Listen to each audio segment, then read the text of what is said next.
Welcome to the Zen Studies podcast. I'm Domio Burke. Thanks, as usual, to new supporting members of the podcast. Philip from Fredericton in New Brunswick, Canada. Chad from Sebastopol, California. Willow from Jamaica Plain, Massachusetts. And Michael from Concord, Massachusetts. Thanks so much. So the title of this episode, When Confronted with Great Difficulties, Zhaozhou's Just Right. Practicing the Dharma in a world full of great difficulties. In my Zen community, Brightway Zen, we've started reciting this verse before our talks and classes. We gather in Sangha to practice and study the Dharma, to sustain ourselves spiritually, mentally, and emotionally. Let us call to mind all those who are suffering in this world as we enjoy this moment of peace. May our practice give us strength, compassion, and equanimity as we enact our bodhisattva vows to free all beings. I don't know about you, but I experience significant cognitive dissonance when I get absorbed in Dharma practice and study while there is so much suffering in the world. While I appreciate the profound and liberative nature of the Dharma, while I am taking refuge with the Sangha, am I being selfish? Am I turning away from my bodhisattva intentions to act as if I'm in the same boat with all living beings? Am I engaged in spiritual bypassing, where we use so-called spiritual methods to avoid having to experience pain or deal with our karma? Am I running away from the feelings of dread and fear and responsibility that arise when I observe the troubled world? Am I trying to avoid problems and pain within my own personal life? I believe these are important questions for Dharma practitioners to ask themselves. And not just once, repeatedly. If we use the Dharma simply for our own comfort and turn away from the suffering in the world or in our own lives, we not only forsake our bodhisattva vows, we diminish our spiritual practice. Whatever peace of mind or profound insight we cultivate, it remains fragile. The fruits of our practice are constrained circumstances where we're undisturbed by suffering. We live with the fear that if everything goes to hell in a handbasket, our practice will be lost just when we need it the most. Zhaozhou's advice about facing great calamity. How can we practice without ignoring the world, but also without being overwhelmed by it? We can learn something from a koan involving the 9th century Chan master Zhaozhou. That's Joshu in Japanese. And this translation is by Tony Chen. A monk asked, "When a great calamity comes, how should I evade it?" Joshu said, "It is just right."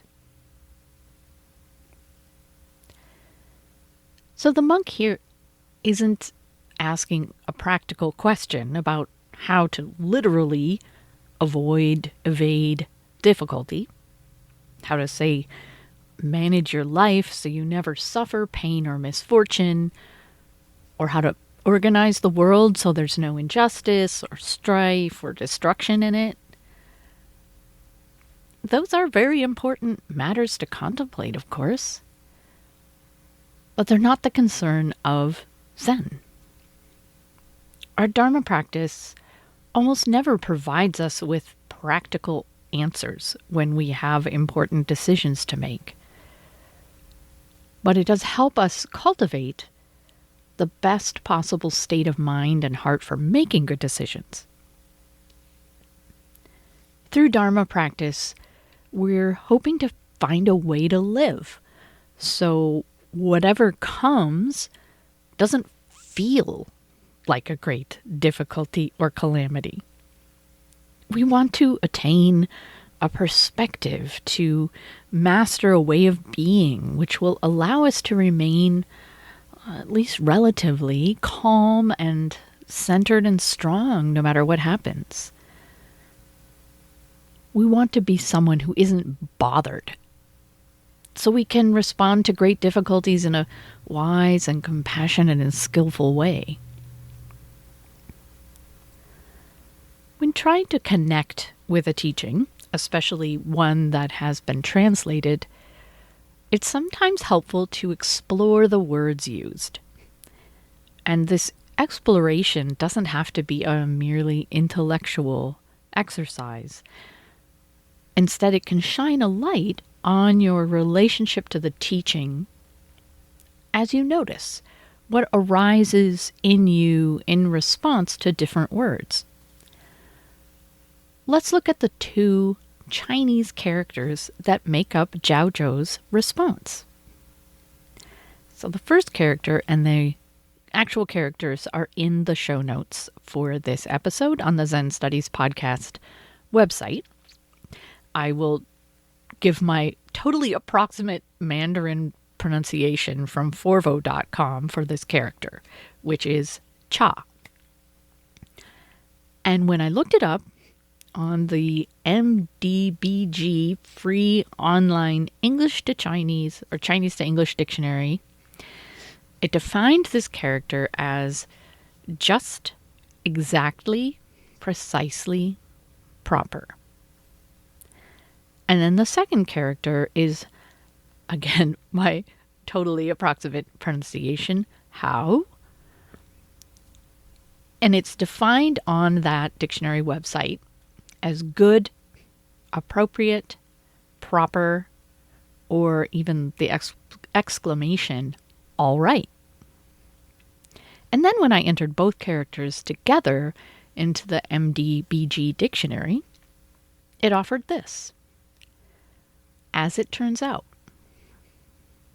by lucky coincidence, and just right, in the sense of number, time, or size, etc. Just right. So I'm no scholar and I can't read Chinese, and what I just used is a modern Chinese to English dictionary, while Zhaozhou lived in medieval China. But getting even this much insight into the words used in the original exchange, I find very interesting. When great difficulties come, we avoid the experience of great difficulty by turning to face the challenge and saying, just right. Our human reactions to great difficulties.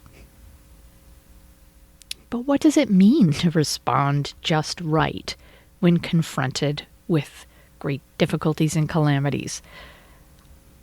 Probably not what we initially think. We usually conclude, at least I did, that a true Dharma master is a different breed of being. Someone who no longer cares about trouble or difficulty. We imagine if we were enlightened, we might no longer even differentiate between pain and pleasure. We'd have attained some transcendent perspective that would allow us to observe suffering and confusion, our own or that of others, as unimportant, like the struggles of an ant watched by a human. Instead, we find ourselves responding to great difficulty with resistance, anger, fear, anguish, anxiety, grief, aversion, denial. Try as we might, we don't feel calm and centered. We have to make decisions and take care of ourselves and others. Faced with pain and loss, we don't experience it with an indifference, at least not without suppressing our emotions in a way that has negative consequences in the long run.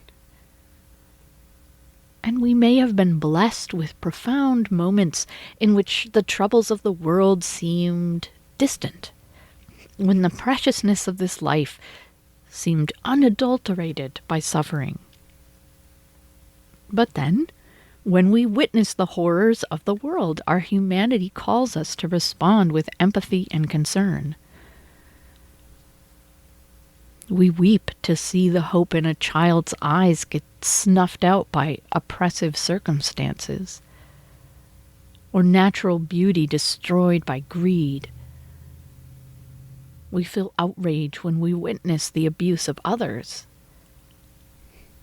overwhelming grief when we lose loved ones, stress when overworked or facing difficult decisions. I think this manifestation of our basic humanity is what Zen Master Dogen was referring to when he said in Genjo Koan, "Flowers fall even though we love them. Weeds grow even though we dislike them."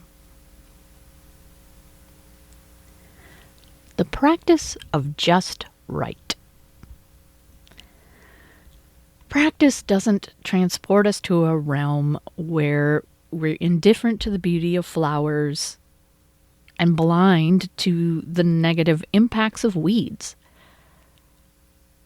The fruit of practice is more subtle than that, but also more profound and transformative. We remain fully human, fully engaged with the world, but also somehow more expansive. We can include great difficulties in our perception of this life without being destroyed by them. We can let our hearts break without rejecting this world or becoming consumed by anger or grief. If we respond to great difficulties with Zhaozhou's just right, what are we doing? It's not that we suddenly want the difficulty. It's not that we're capitulating and accepting whatever pain or injustice comes our way without trying to change it. Instead, we're acknowledging the situation. As it turns out, one of the dictionary entries for Zhaozhou's two-character phrase says, "Here we are. In this very moment, we give up our existential struggle to make things other than how they have ended up. In this moment, we are simply with the great difficulties, not separate from them or from all suffering beings."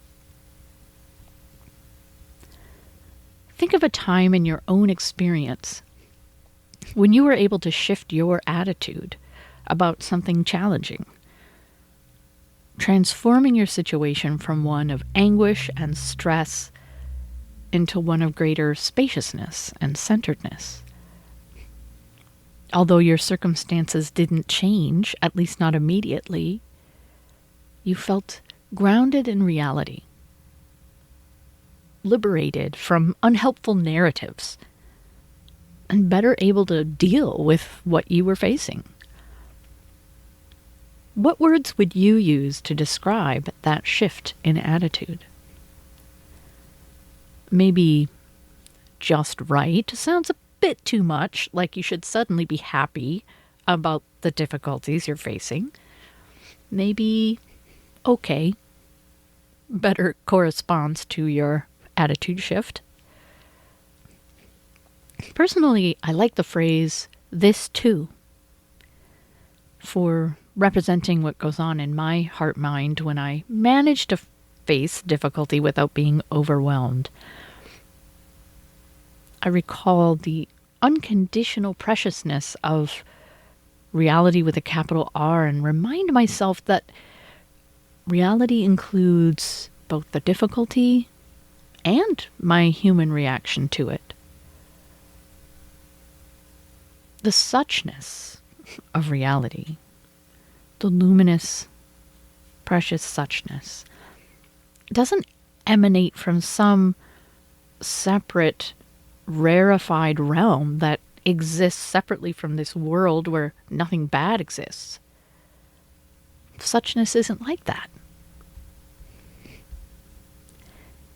If humanity destroys itself, it will be a great tragedy. A tragedy that takes place within the realm of reality, not decreasing suchness one iota. Unless you have a taste of suchness for yourself, this is probably not going to make much sense to you, but it is so. Zhaozhou's Just Right is about showing up for your life just as it is. You're not going to get a different life. You may be able to change some things about your life in the future, but this takes hard work. Dreaming of future changes doesn't help the state of your heart-mind here and now. When you practice Zhaozhou's Just Right, it's like meeting the circumstances of your life or of the world at the door and inviting them in. Maybe you think that making those great difficulties and calamities wait outside will spare you, that they'll somehow go away of themselves, but this almost never works, if ever. While they wait outside, you remain imprisoned in the house of your own expectations and narratives, sneaking around and avoiding the windows so you can't be spotted. Once you open the door to your great difficulties, Zhaozhou's Just Right involves an important measure of graciousness. Rather than grudgingly inviting in unwanted guests, trying to subtly communicate with yawns or fidgeting that you'd like them to leave as soon as possible, you say, "Ah, excellent. You arrive right now by lucky coincidence." Or, "You've come at just the right time." Whatever your personal preference is, you set them aside in order to respond in the most skillful way you can. And such graciousness also implies a certain confidence that you can handle whatever comes. Maybe you feel that confidence, or maybe you have to kind of fake it till you make it. In the end, it doesn't really matter so much, because responding with graciousness calms your mind and heart. So remember, responding with just right is entirely about your own attitude. It says nothing whatsoever about whether the great difficulties you are facing are just, fair, legitimate, acceptable, pleasant, or even workable. Just right is an existential shift that involves releasing your futile and exhausting resistance to how things have ended up. In the next moment, you can work to change things, employing greater wisdom and skillfulness than you would have had before graciously inviting your difficulties in for tea. When we practice Zhaozhou's Just Right, we get better at it over time. We can develop deep confidence that practice is as relevant in times of calamity as times of peace. Probably even more so. And we can recognize that spiritual peace and strength need not be conditional. That's it for today. I will be back as soon as I can with a new episode. I hope you'll tune in. Thanks for listening.